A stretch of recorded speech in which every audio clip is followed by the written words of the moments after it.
이제 오늘 저희들이 그 사무엘하 4장 말씀을 나누게 되는데, 이제 사울 왕이 죽고 나서 이스라엘은 이제 다윗이 다스리는 그 남쪽의 유다, 그리고 사울의 아들 이스보셋이 다스리는 이제 북쪽의 이스라엘로 나누어지게 됐습니다.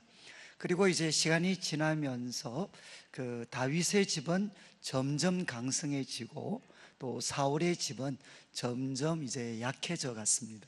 그런 와중에 이제 충격적인 일이 일어나는데, 이제 아브넬, 그 북쪽의 이스라엘 최고의 장군이었던 아브넬이 이제 죽임을 당하게 됩니다. 요압에게 죽게 됩니다. 그래서 오늘 4장 1절 말씀을 보면, 사울의 아들 이스보셋이 이제 아브넬이 헤브론에서 죽었다라는 소식을 듣게 됩니다. 그때 이제 1절 후반부 보시면, 손에 맥이 풀렸다. 아브넬이 죽었다는 소식을 듣고 이제 이스보셋은 손에 맥이 풀려버렸다. 그냥 힘이 다 빠져버렸다. 그리고 온 이스라엘은 놀라게 됩니다. 앞으로 이제 아브넬 죽고 나서 이 이스라엘이 어떻게 될 건가, 그들은 두려워하고 이제 놀라게 됩니다. 이제 그런 와중에 2절에 보면 두 명의 인물을 소개합니다. 사울의 아들 이스보셋에게 군 지휘관 두 사람, 한 사람은 바나고 한 사람의 이름은 레갑입니다. 바나와 레갑이라는 사람이 있는데, 이들은 군 지휘관이었고 또 베냐민 족속이었다. 사울 이스보셋과 똑같이 그들은 베냐민 지파 사람이었다, 이렇게 소개를 합니다.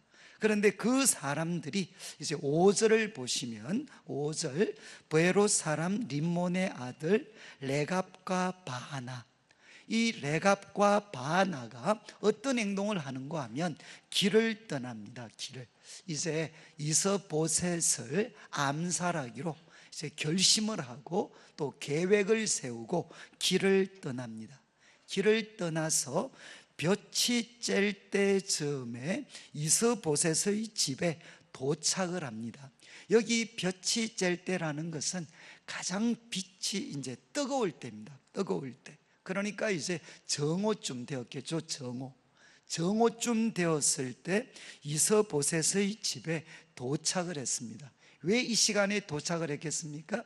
이제 팔레스타인은 광야 사막 지역이기 때문에 대낮에 우리와는 비교도 안 될 정도로 덥고 뜨겁습니다. 그러면 그 시간에는 사람들이 정상적인 활동들을 하지 못하고 대부분의 사람들이 낮잠을 자게 됩니다. 그러니까 이제 이스보셋도 예외가 아니죠. 5절 마지막에 보시면, 그 도착했을 때 이스보셋은 침상에서 낮잠을 자고 있었습니다. 그때 6절 레갑과 그의 형제 바나가 밀을 가지러 온채하고 집 가운데로 들어갑니다.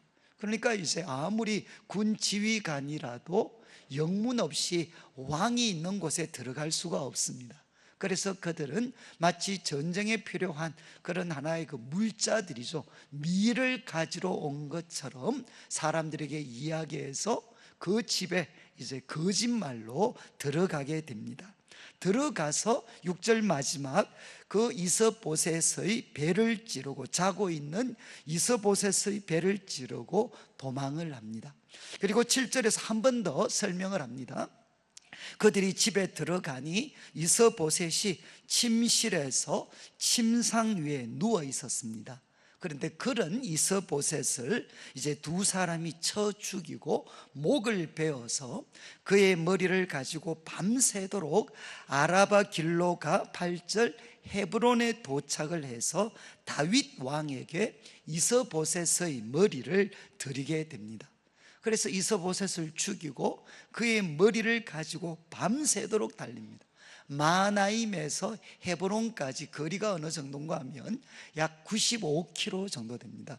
95km. 그래서 이제 옛날 같으면 뭐 200리가 훨씬 넘는 그런 거리를 밤새도록 달려서 이스보셋의 머리를 다윗에게 이제 바치게 됩니다. 그러면서 이렇게 이야기합니다. 8절 중간에 보시면 왕의 생명을 해하려 하던 원수 사울의 아들을, 이스보셋의 머리가 여기 있습니다. 결국은 원수의 아들의 머리가 여기 있습니다. 그리고 여호와께서 오늘 우리 주 대신 왕의 원수를 사울과 그의 자손에게 갚으셨나이다. 그러니까 이제 이스보셋의 머리를 갖다 바치면서 바로 하나님께서 나를 통해 바로 당신의 원수를 갚으셨습니다. 이렇게 이야기를 했습니다. 그때 이제 9절 말씀 다윗이 이제 두 사람에게 대답을 합니다. 뭐라고 대답하는가 하면 내 생명을 여러 환난 가운데서 건지신 여호와께서 살아계심을 두고 맹세한다. 다윗은 두 사람에게 뭐라고 이야기하느냐? 내가 하나님의 살아계심을 두고 맹세하는데 그 하나님이 누구신가 하면 내 생명을 여러 환난 가운데에서 건져주신 분이다. 여러분, 다윗은 이렇게 고백을 했습니다. 나의 생명을 여러 환난에서 건져주신 그 하나님이 살아계심을 두고 내가 맹세한다. 그런 다음 10절 이제 사무엘하 1장에 있었던 사건을 언급합니다. 과거에도 사울의 죽음을 나한테 전달해 주는 사람이 있었다. 그런데 그 사람에게 내가 어떻게 대했는가 하면 그를 잡아 시글락에서 죽였다. 그게 바로 나에게 사울이 죽은 소식을 전해준 사람들에게 내가 했던 행동이다. 그러면서 11절 하물며 사울이 죽었다는 소식 전해준 사람한테도 나에게 이렇게 행동을 했는데 하물며 악인이 의인을 그의 집 침상 위에서 죽인 것이겠느냐.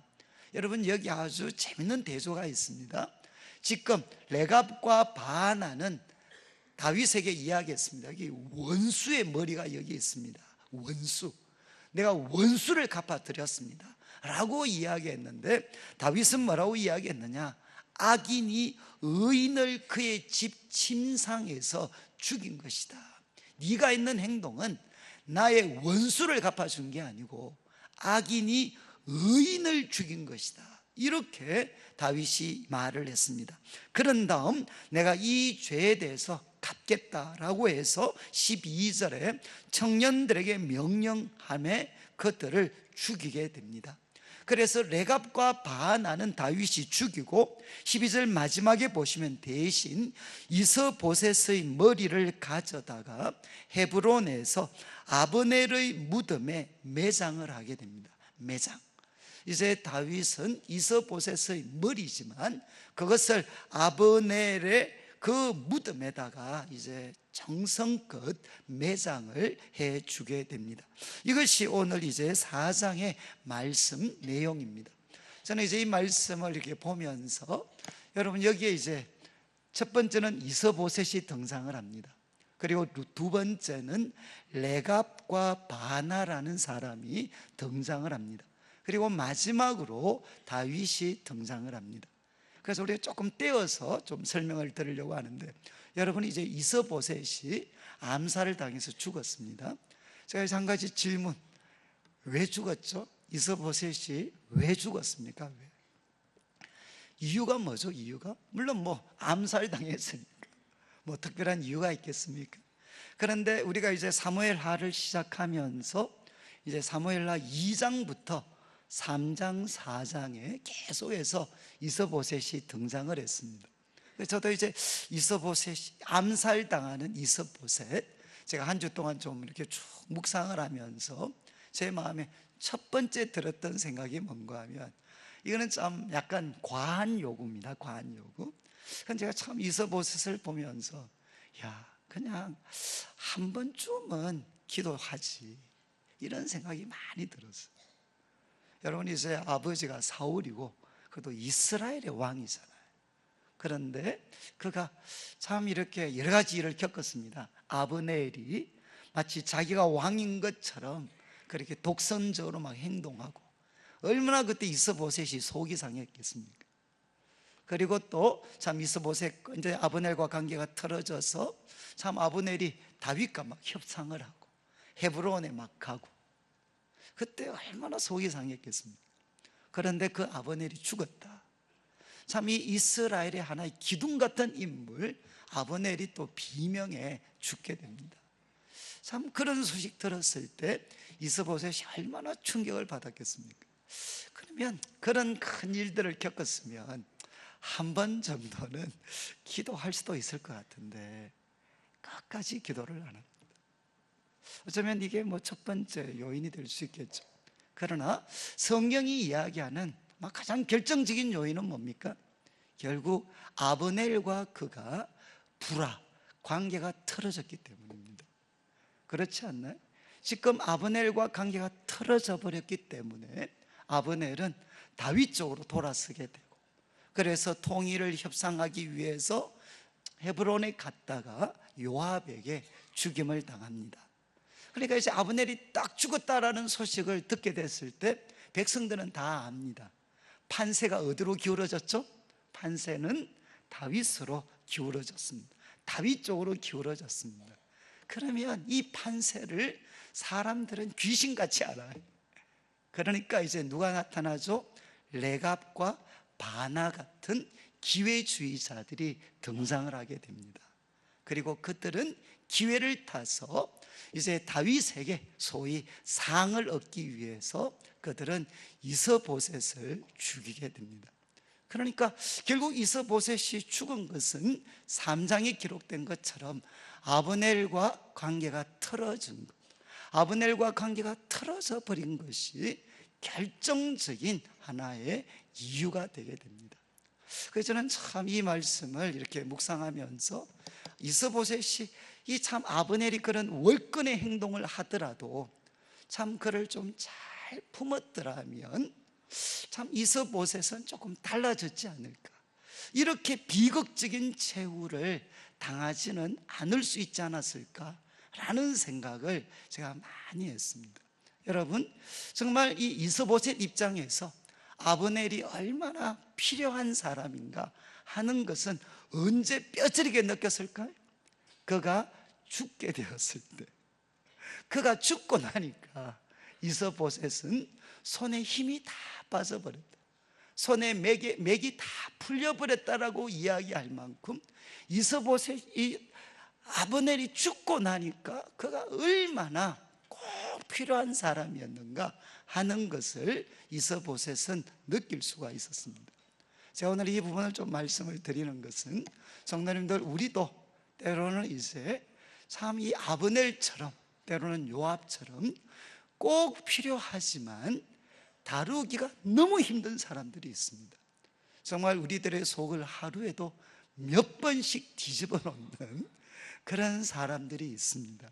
그런데 참 이 사람들 다루기는 힘들지만 얼마나 우리들에게 꼭 필요한 사람인가 하는 것은 이 사람이 없어져 보면 우리는 그때서야 뼈저리게 느낄 수가 있습니다. 그렇지만 그때는 이미 늦었죠. 이미 관계가 끝났으니까 후회밖에 할 수 없어요. 그래서 성경이 우리에게 지혜라고 이야기하는 것은 무엇이겠습니까? 이런 말씀들을 잘 봐서 꼭 필요하지만 다루기 너무 힘든 사람들, 그 사람들 없어졌다고 한번 생각해 봐라. 그러면 얼마나 너희들의 삶에 이 이스보셋과 같은 비극이 일어날 수 있다. 그러면 이거와 비교해서 힘들더라도 아브넬 같은 사람을 품어내야 된다는 것입니다. 저는 이제 오랫동안 이렇게 대학생들 사역을 했습니다.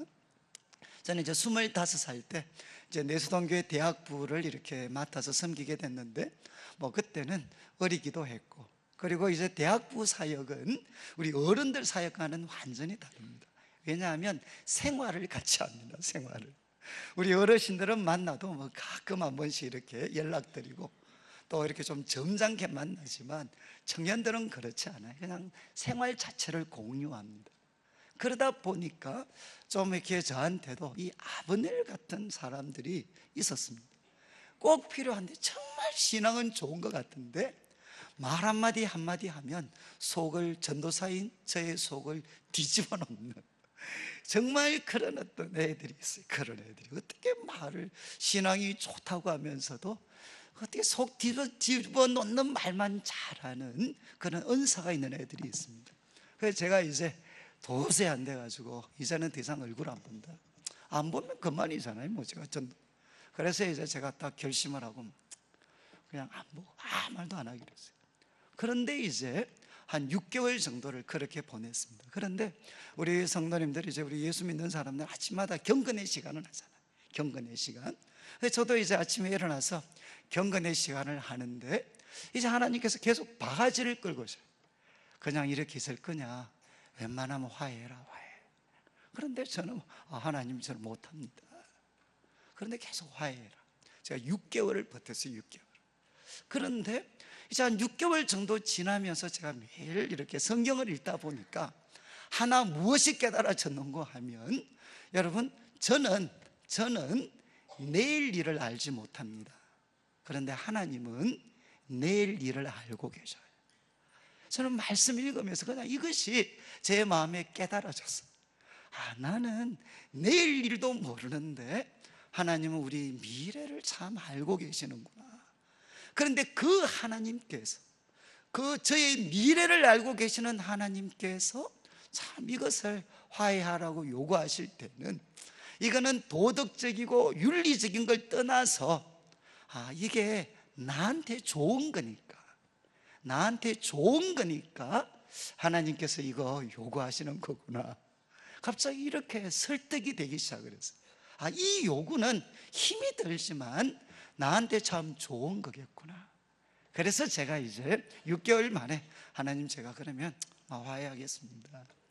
그런데 이제 참 이렇게 화해하기로 결심을 하고 교회 가서 이제 얼굴을 보는데 마음이 어떻겠습니까? 성령 충만하고 갑자기 사랑이 넘칠까요? 얼굴을 딱 보는 순간 갑자기 막 싸늘해서 도저히 못하겠습니다. 저는 뭐 도저히 못하겠어요. 기분 나빠서 못하겠어요. 그래서 하나님, 제가 집에 와서 또 기도를 했어요. 하나님, 약속하고 다르지 않습니까? 내가 참 이렇게 이제 화해하기로, 또 말씀에 순종하기로 결심을 했으면 하나님 도와주셔야 되지. 사람 얼굴 보는 게 너무 어렵습니다. 그런데 그때 하나님께서, 저는 제 평생에 소위 하나님의 음성을 들었다 뭐 이런 계획이 별로 없어요. 근데 그때는 너무 생생했어요. 하나님이 저한테 뭐라고 말씀하셨느냐, 내가 너의 감정을 새롭게 창조하겠다. 멋있지 않나요? 제가 그때 참 제 평생에 하나님께서 이렇게 말씀을 하셨어요. 내가 너의 감정을 새롭게 창조하겠다. 근데 그 말씀을 듣고 나서 이제 시간이 지났는데, 그때부터 뭐가 자꾸 보이느냐, 참 저 사람이 나를 괴롭혔던 시간보다 여러분 같이 있으면서 좋았던 시간도 있었어요. 그런데 그 기억들이 하나씩 나기 시작을 했어요. 저 사람 참 나 힘들게 있는 사람이지만 돌아보니까 같이 하나님을 섬기고 교회를 섬겼던 좋은 시간들도 있었어요. 좋은 시간들. 그런데 그 부분이 막 생각이 나면서 하나님이 다시금 깨닫게 해주셨어요. 저 사람이 얼마나 하나님 앞에 귀한 사람인가 하는 것들을 제 속에 확인을 시켜주기 시작을 하셨어요. 그러니까 어떤 생각이 드느냐, 저런 사람 놓치면 큰일 나겠다 라는 마음이 들었어요. 그래서 이제 그 관계들이 다 회복이 되었고, 참 저에게는 너무너무 귀한 일이었어요. 제가 왜 이런 말씀을 드리는가 하면, 저는 그때 이 일을 한번 겪고 나서 우리 신앙생활에 있어서 어쩌면 능력이 뭔가, 성령의 능력이 도대체 뭔가 라고 제게 묻는다면, 우리를 아브넬 같은 사람, 요압 같은 사람도 바로 하나님의 관점에서 그들을 봐서 너무너무 다루기 힘들고 속 뒤집어 놓는 사람이지만, 하나님의 눈으로 그들을 보면서 그들을 품어내고 그들과 같이 갈 수 있는 힘이 뭐냐, 저는 그것이 성령이 주시는 능력이라고 저는 믿습니다. 저는 우리 성도님들과 많은 이야기를 나누고, 그러다 보면 대부분 분들이 정말 거의 내 삶이 벼랑 끝에 선 것처럼 느껴질 때가 언젠가 하면, 참 너무 필요한 사람인데, 너무 귀한 사람인데 다루기가 너무 힘들어요. 그리고 그들과 관계를 회복하기에는 마음이 너무 상해져 버렸어요. 일어날 힘이 없어요. 그러니까 정말 어떤 선택을 하면 그 결과가 벼랑 끝에 떨어지는 거다라는 걸 알면서도 돌이키고 싶지 않아요. 그래서 저는 가끔 청년들한테는 그런 이야기를 합니다. 사람과 관계에 대해서 이야기할 때는, 어떤 선택을 내려야 될 때는, 절대로 감정을 따라가지 마라. 그때는 머리를 따라가야 된다. 머리를. 가슴이 아니라 머리를 따라가야 된다. 제가 이제 외국에 있으면서 논문을 썼던 게 하나님의 뜻을 분별하는 방법입니다. 그런데 거기에서도 똑같은 이야기를 해요. 여러분, 하나님의 뜻을 분별하는 너무 상식적이지만 기본적인 방법이 뭐냐? 특별히 사람과의 관계에서 내가 A라는 선택을 했을 때 얻을 수 있는 덕, 플러스는 무엇인가 쭉 적어보는 것입니다. 그리고 이 선택을 했을 때 내가 가질 수 있는 마이너스는 뭐냐? 쭉 적어보는 것입니다. 그래서 플러스 마이너스 비교해 보고 플러스가 더 많은 쪽으로 선택을 해라. 특별히 참 이렇게 이런 인간관계와 관계되는 부분은 가슴이 아니라 머리를 따라가야 된다. 이렇게 대부분은 이야기를 합니다. 저는 우리 성도님들 이 이서보셋을 잘 보면서 여러분, 아브넬을 품는 게 이렇게 비명에 암살당하는 것보다는 낫지 않습니까? 저는 우리 성도님들이 정말 이렇게 아브넬처럼 꼭 필요하지만 다루기 너무 힘든 사람들도 우리가 성령이 주시는 힘과 사랑으로 품어낼 수 있는 그런 분들이 되시면 좋을 것 같아요. 그리고 이제 두 번째, 여기 레갑과 바나, 이 사람들은 어떻습니까? 기회주의자들입니다. 왜? 이서보셋을 죽였죠. 이미 판세는 다윗에게 기울어졌고, 그래서 다윗에게도 인정받기 위해서 자신이 섬겼던 죽은 이서보셋을 그는 암살하게 됩니다. 그래서 여러분, 나중에 집에 가셔서 이제 그 시편 10편의 말씀은 한번 읽어보시면 좋습니다. 여러분, 시편 또 시편을 읽어보면 때로는 우리 신앙이 좋은 분들이 하나님 앞에 막 탄식하면서 절규하는 시들이 나와요. 이 세상의 모순 앞에 너무너무 고통당하는 그런 탄식시들이 있습니다. 그런데 그 탄식시의 주된 내용 중에 하나가 뭐냐? 기회주의자들, 남을 해쳐서 내가 잘 되려고 하는 사람들, 그들의 잘못된 행동들을 하나님 앞에 다 털어놓습니다. 그런데 이제 나중에 집에 가셔서 시편의 3절 말씀 그리고 11절 말씀, 이런 말씀들을 보면 여러분, 다른 사람을 해치는 사람들, 제가 11절 한번 읽어드릴게요. 그가 그의 마음에 이르기를 하나님이 잊으셨고 그의 얼굴을 가리셨으니 영원히 보지 아니하시리라. 여러분, 가난한 사람들, 무죄한 사람들을 막 비밀리에 죽이고 짓밟습니다. 그런데 어떤 믿음이 있느냐? 하나님은 보지 않으신다. 이 고백을 하는 대상이 누군가 하면 이스라엘 사람들입니다. 하나님 믿는다고 하는 이스라엘 백성들도 남들을 자신의 성공을 위해서 죽이면서 그 중심에 어떤 고백이 있느냐? 하나님 본다, 하나님 보신다, 갚아주신다. 속된 말로 하면 다 뻥이라는 겁니다. 그래서 그들은 가련한 자들, 의인들을 자신의 성공과 야망의 성취를 위해 죽인다는 거죠. 그런데 그 끝이 뭡니까? 끝이 자기가 죽습니다. 제가 왜 이 말씀을 드리는가 하면 우리 한국 사회 지금 가장 큰 아픔이 뭐죠? 돈이 하나님이 됐어요. 권력이 하나님이 됐습니다. 쾌락이 하나님이 됐습니다. 그 가운데 이 세상은 우리가 상상할 수 없을 정도로 자신의 야망, 부를 위해서 다른 사람을 해치는 사회입니다. 그래서 요즘 나오는 뭐 내부자라든가 많은 뭐 영화들이 다 이런 거 표현하잖아요. 내가 성공하기 위해서 남에게 누명을 씌우고 남을 죽여버립니다. 남을 해칩니다. 그런데 안타까운 것은 이런 성향들이 교회 속에도 만연되어져 있어요. 교회 속에도. 저는 그냥 이 말씀 보면서 제 자신에 대한 소박한 꿈, 그리고 우리 성도님들에 대한 소박한 꿈이 뭐냐? 하나님, 우리가 하나님 앞에 서는 날까지 내가 잘 되기 위해서 남을 해치는 짓은 안 하게 해 주십시오.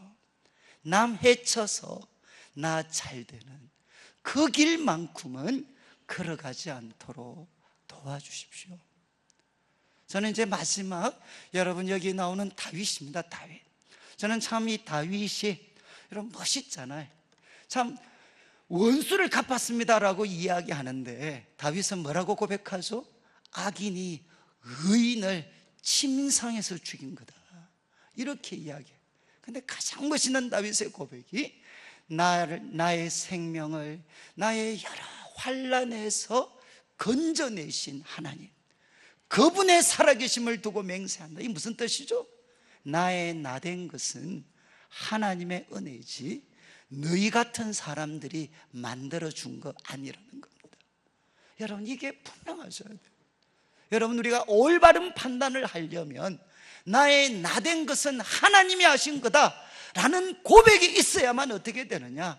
어떤 사람을 대할 때 하나님의 기준을 가지고 대처할 수가 있습니다. 이 고백이 분명하지 않으면 결국 좋은 사람은 누구죠? 나한테 잘해주는 사람입니다. 여러분, 나한테 잘해주는 사람이 반드시 옳은 사람은 아닙니다. 여러분, 지금 레갑과 바나는 다윗에게 와서 이야기합니다. 나는 당신에게 좋은 일 했습니다. 좋은 일. 그런데 다윗은 뭐라고 하죠? 이것은 악한 행동이다 라고 이야기하고 그를 처단하게 됩니다. 여러분, 저는 다윗이 정말 이 레갑과 바나를 대할 때 자신한테 유리하냐 불리하냐 그 입장에서 그 사건을 대한 것이 아니라 그가 오랫동안 세웠던 하나님이 주신 기준이 있습니다. 사울왕을 2번 죽일 수 있었지만 죽이지 않았습니다. 그리고 사울왕을 내가 죽였다라고 이야기하는 아말렉 사람 다윗은 일관되이 처단했습니다. 그러면서 이야기하죠. 지금 네가 했던 행동은 나한테 좋은 행동이 아니야. 그것은 하나님 앞에 악한 행동이야. 사랑하는 성도님들, 저는 다윗이 참 이렇게 처신을 했습니다. 그때 어떤 결과, 또 다윗은 이스보셋에게 어떻게 이야기했습니까? 자신의 대적이었지만 그는 의인이다라고 이야기해요. 그리고 그의 목을 취해서 정성껏 장사를 치루어 줍니다.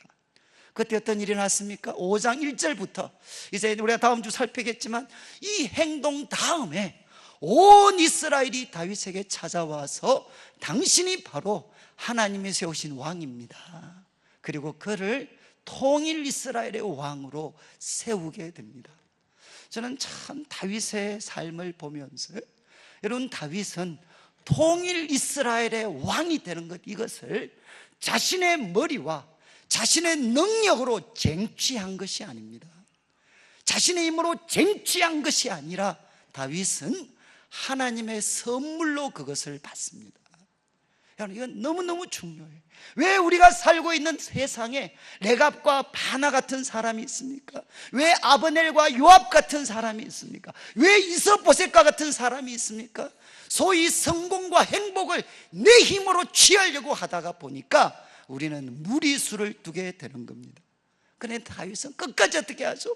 지금 레갑과 바나는 내가 당신 왕 되도록 도와주겠습니다, 그래서 나는 일을 했습니다 라고 이야기할 때 그를 처리하면서 다윗은 또 기다립니다.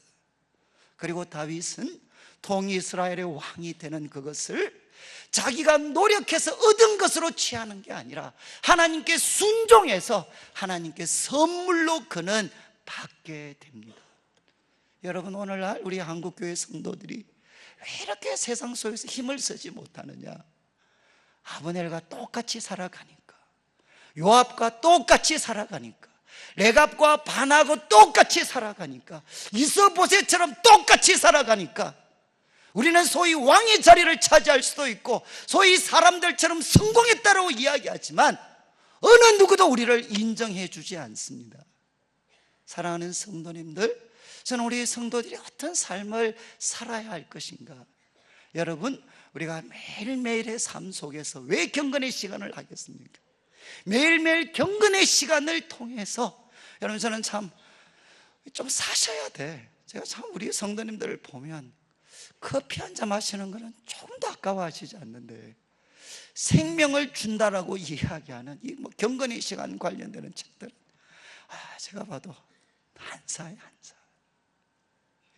앞으로 이제 매일 성경 같은 거 중요한 책 안 사시고 커피 마시는 입에 하나님께서 역사하실 줄 믿습니다.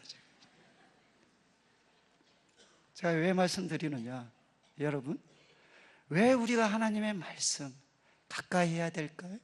여러분, 왜 한국교회가 욕을 먹느냐? 내가 볼 때는 하나님의 뜻인데 결론은 뭐냐? 내 기준에 따라서 사는 겁니다.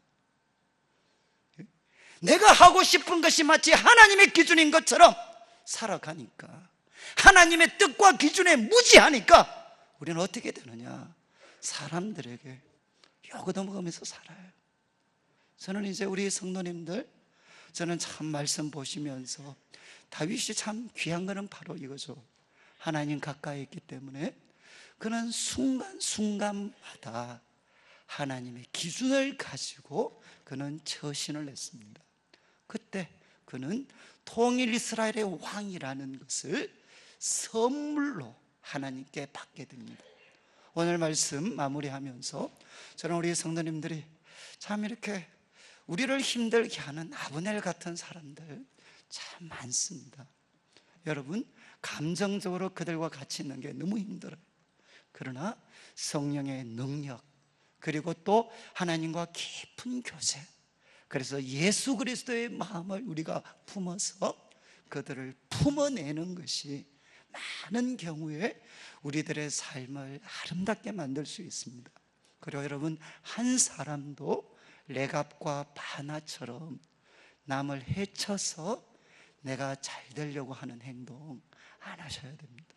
마지막으로 다윗처럼 레갑과 바나가 이스보셋의 머리를 갖다 바치더라도 그것을 내 인생은 나의 나된 것은 하나님의 은혜다, 그리고 말씀을 통해 하나님의 기준, 하나님의 뜻을 발견을 해서 여러분, 레갑과 바나가 갖다 바치는 이스보셋의 머리에 기뻐하지 않고 하나님의 공의, 하나님의 뜻에 순종하여서 하나님만이 주실 수 있는 참된 성공, 참된 행복이 있습니다. 이것을 하나님이 주신 선물로 누리실 수 있는 우리 성도들 되시기를 주님의 이름으로 축복합니다.